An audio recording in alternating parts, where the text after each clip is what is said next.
Well, I'll have to start someplace, so I started here. In the end, these will look like bluffs.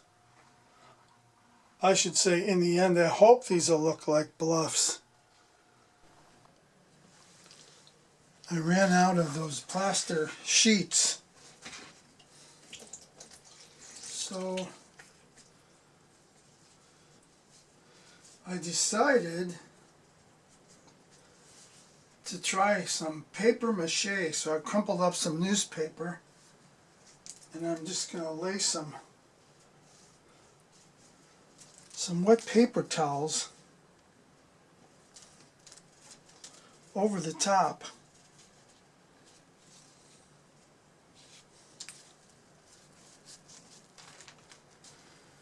I bought those plaster sheets. They was, I don't know, 30 in a package or something. They're 8 by 12s, and I was doing good with those. But then I needed about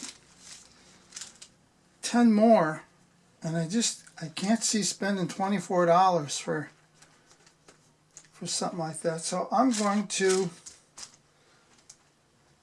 go ahead and make my own. So that's how I'm starting off. That's my base. And then I took some of this spackle and I put some water in it to wet it down. And then I just kind of rub this over the top. So I'll just kind of let this dry, and then I'll go back over and give it another little coat. And hopefully they'll come out like those back there. Well, I had a hand of painting my bluffs yesterday.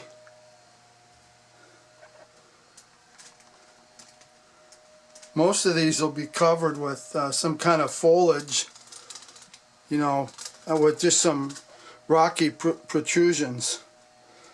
And this thing I made the other day come out alright too. It's a paper mache mound. That worked pretty good. And I painted this blue just so I could see my river. It's not going to stay that way, of course. I just wanted to be able to see the difference. Anyway, this is that area I talked about before that's back there.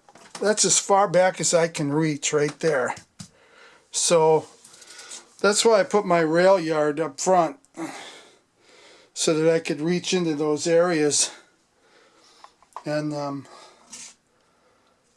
beyond that, I wanted to finish this whole back corner before I start laying my track so that I don't have to go back there anymore. I'm going to do the same thing back here in this corner. I have to do a little bit more work with my tornado alley back here. I've got some thunder and lightning lights to put back in here, and I'm going to be milking a cloud and a tornado, and I've been waiting for the motor to come for the tornado, but it's on a slow boat from China. And that's the truth. So I needed some rocks, and you know what? I did go to the hobby store and I looked at all of those different molds that they have for making rock formations, and it's like, well, it's, you know, $10 for this one and $10 for that one. Before you know it, I'd have $50 in molds. So I saw another guy on one of the videos I was watching that poured plaster into tinfoil. And hey, I thought that sounded cheap enough, so I went out and I bought this plaster, got it at Walmart. In fact, I got the tinfoil there too. So it's just, I crumple it all up. I just took it in my hand and crumpled it all up, and you can see the texture of the paper, the tinfoil I mean. So then I mixed up some plaster and I poured it into this. Oh, it probably wound up about a 1/4 inch thick by the time I got done. And I had enough, so I actually made 3 tinfoils that were this size. And out of a pound of plaster from this, I was able to do 3 of them. Well, this gives you kind of an idea what they look like. Naturally, it was the same size as the tin foil when I ended up. And then I just broke them up. And you can see there's a texture. So that's one of those rocks I made out of the tin foil, and I'm running out of paint on that one, but that's the color I start off with. It's a granite gray. This is a khaki and black. And you know, I had to go through several different colors in order to come up with what I was looking for. I'm trying to find a brownish gray. We've got a lot of limestone in our area, and that's kind of the color I was going for. I don't know if I'm there, but I think I'm close, so I'm satisfied with it. Anyway, I started off with this gray, and I just go around and I make sure everything is painted on it. All the edges, I should chip that over so I can use every drop that's in it. It's not that it's expensive. I don't know, there's a couple of places you could go and it's like $1.50 for a bottle. But I buy it at Wally World. Wally World, that's what I call Walmart. And it's 50 cents a bottle there. So can't go wrong with that. You know? My wife sidetracked me. She's decorating the Christmas tree. We're both Civil War reenactors. She wanted me to drill a hole through a piece of hardtack so she could hang it on the tree. Don't bite down on that too hard. That's right. I put a Milwaukee Road boxcar in there. That's so cool. Well, that's a complete Christmas tree. So next, I take some of my brown and kind of make a wash. I don't measure it, but it's probably 50-50, a little over 50-50, with a little more water than there is paint for sure. And then I just paint that on here.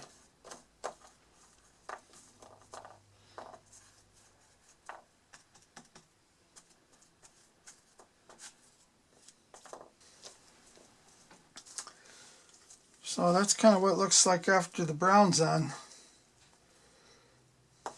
I mixed up some of this black paint now. Oh, if I didn't mention, these are all acrylics. Acrylic. So I mixed some of that, and I was squeezing the bottle. It wouldn't come out, and then it was too much. So, you know, that's really watered down there. So,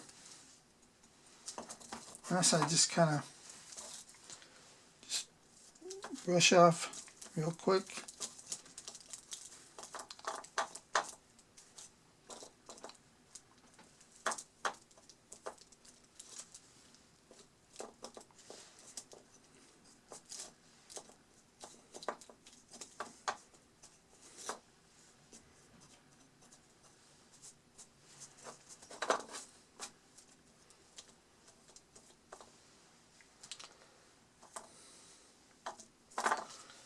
And then,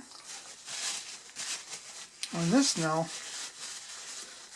I'll take a paper towel and I'll kind of blot it a little bit.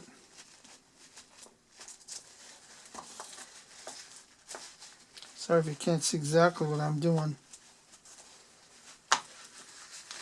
But I don't want all my crevices to be too dark either.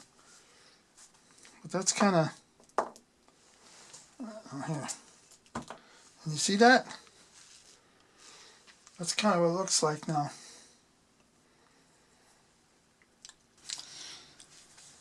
So this is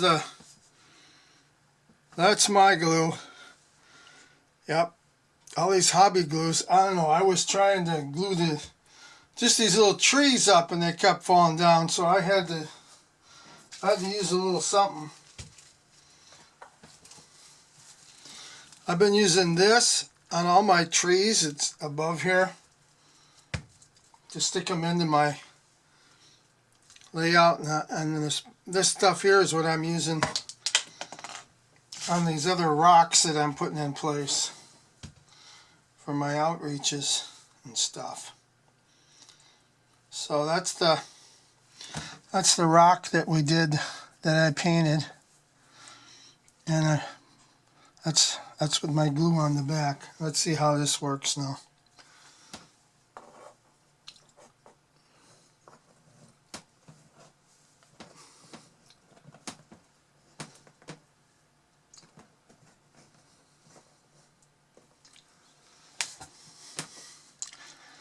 So now I'll put a few trees above this a little bit later after that dries. So this is that Lucite Clear all-purpose. It's an adhesive caulk. It's something that I would use at work. So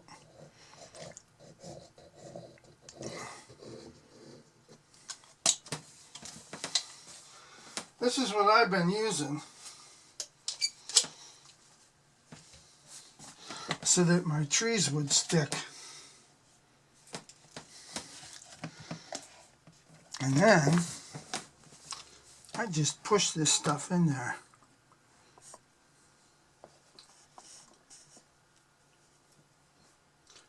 And whatever falls off of there falls off.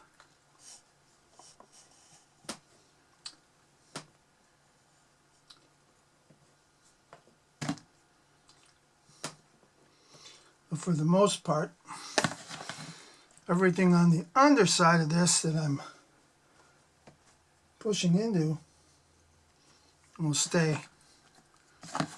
Then I'll let it dry.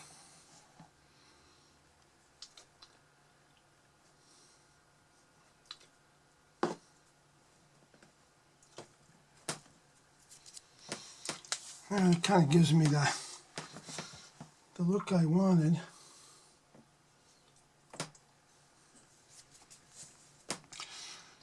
I'm going to fill in the rest of this. I'm trying to, give it depth.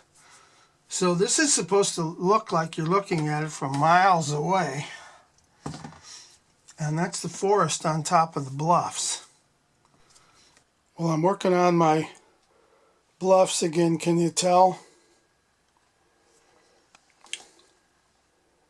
I've been taking multicolors and mixing them together. And little bunches like I have there, it's easier for me to work. And I've started on this. You can see where I'm going with this. And I'm trying to give this some depth. So I'm trying to make it look like there's some bluffs in the background, on both sides of the other bluffs. And I'm not sure if that's going to come out looking that way or not. That's supposed to look like forest. If you look at the bluffs around Red Wing, there's some rocky parts to all of it, but a lot of it's tree covered.